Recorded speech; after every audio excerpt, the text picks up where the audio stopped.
Hey guys, what's going on? Welcome back to Marathon Infinity. We are continuing with whatever you please.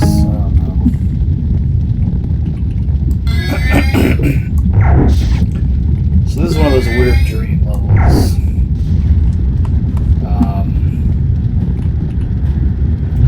And it's not too bad. It's just a little bit, it's just kind of like mentally draining. Like, it's not that hard to execute, but you gotta be careful. You're constantly on edge, literally on edge. You're constantly just in the back of your head, there's that little worry that, oh fuck, I gotta be careful not to fall off and die. And... oh, shoot. No. And then there are those guys. Oh my god. And then, as if it weren't bad enough, you can't sidestep those shots because, you know, you can't sidestep at all. And if they hit you like that one did, like those ones did, then it can knock you off. It knocks you back and it can't knock you off at all. So, I feel like... oh yeah, and then this one is a trap. But I feel like it might not be a great idea to try to continue like this. I might need to just reload. Whatever, I'm sure it'll be fine. Oh boy. I should stop talking out loud. Everyone on the train is looking at me now. I must have gone farther than I wanted because everyone here is different than me. Why should they care that I'm talking? Some of them are talking, and about fairly irrelevant things. The ends justify the means. Where there... that's gotta be a typo. Where there is no justification, there is no end. There is only means. I thought that they were looking mean, but they were only talking.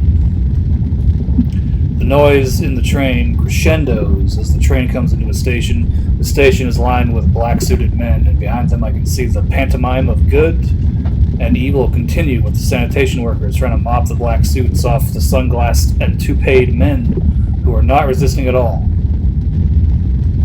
Okay.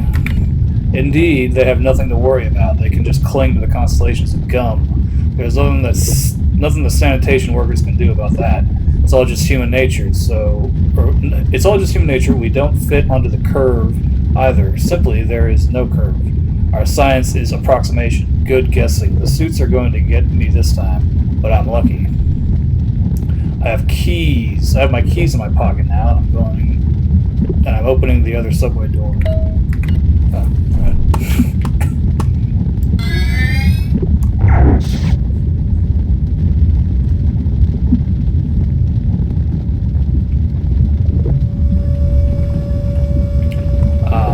Yeah, and another thing about those invisible spit guys is that they also don't show up on your radar.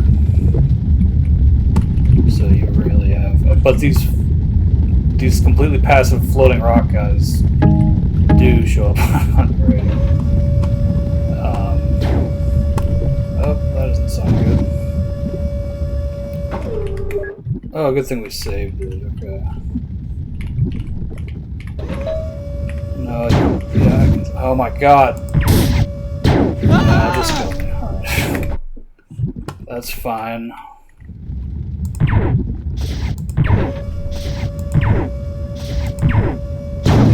No! Was there... dude, there was two? Perhaps? Perhaps? Oh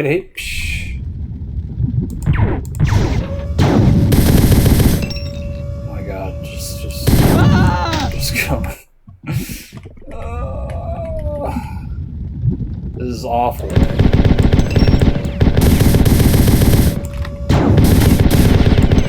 Okay, there's one. Dude, that's so many! What the fuck? Okay, I actually may need to do this, like, entire sequence over.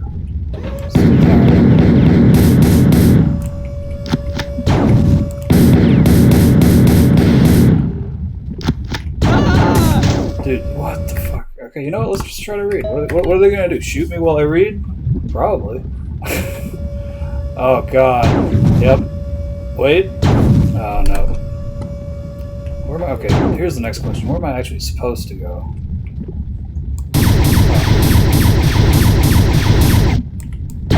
No, so close. Damn. Shit. Oh, I saw him.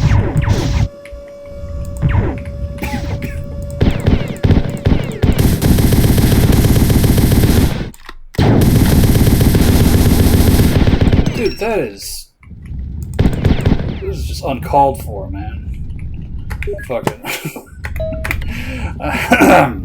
I step in silently, and as is the ritual, I block the door with my bicycle and set the traps on the windows. Damn, no way that anyone's getting in here without adequate warning.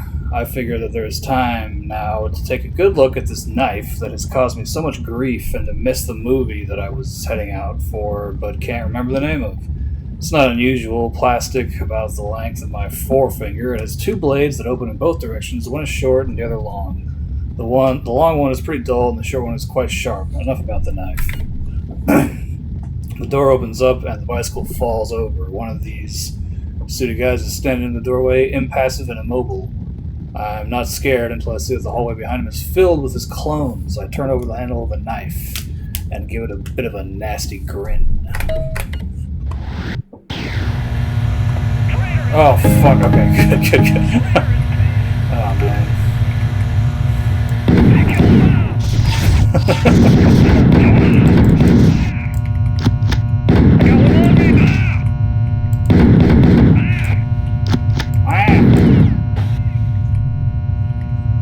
Alright, now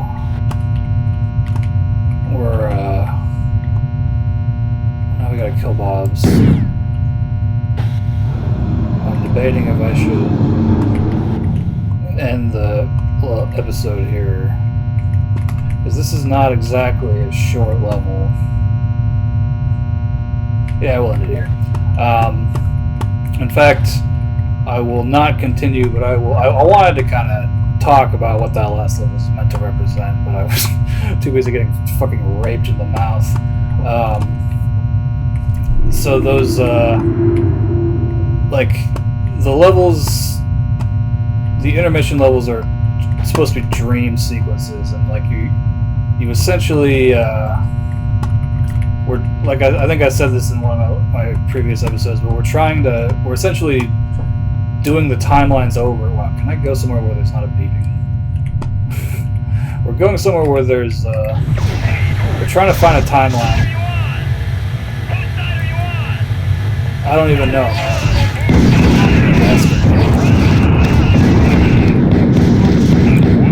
Oh yeah, those guys are on my side. Alright, maybe we'll just deal with the beeping for a little bit.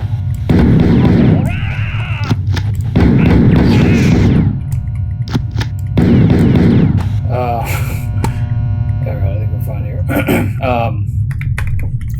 So, we're trying to find a timeline. Yeah, hey, what?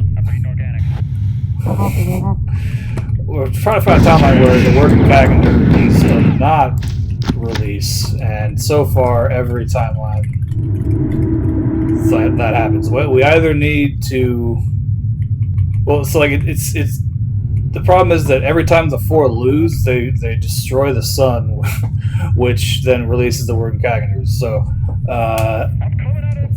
and basically every timeline the four do lose. But that's not good. That's not enough. We have to beat them in a way that the working characters aren't released, and that ends up not even being what happened. I think, but what happens in the end. But oh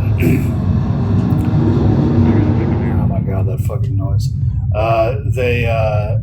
So the first timeline, I forget what happened in the first timeline, but I think they failed to activate Thoth.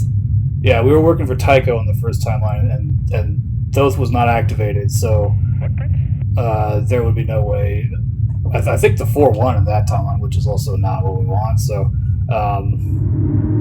So we skip to the next timeline, and then what I forget exactly what number timeline we're on at this point. But the last timeline, Durandal was able to activate Thoth, but Thoth was not helpful. So that timeline also didn't work. So each time that the timeline doesn't work, it's implied that the working calendar gets released at the end, and so we just start over from a new timeline. We go to sleep, we take a little dream nap, and wake up in a new timeline. Now, as to how we are actually doing that, I've heard there are theories that we have an experimental Euro chip implanted in our brain, and we as a person are potentially have altered physiology due to the events that took place before Marathon 1 in the game Pathways into Darkness, because you are very close to a working Cagaunter for the entirety of that game. So, and the working Cagaunter's seemingly alters matter and space around them to a degree. So maybe we're part working Cagaunter at this point, and we have some mild. And the working Cagaunter's alter reality when they dream, and so by us dreaming, maybe that's how we're hopping timelines. I've heard other theories that the working Cagaunter when they destroy reality, because I think when they are released, they literally destroy reality. That sounds like it's what, from all the descriptions, that's kind of what it sounds like. They just erase existence,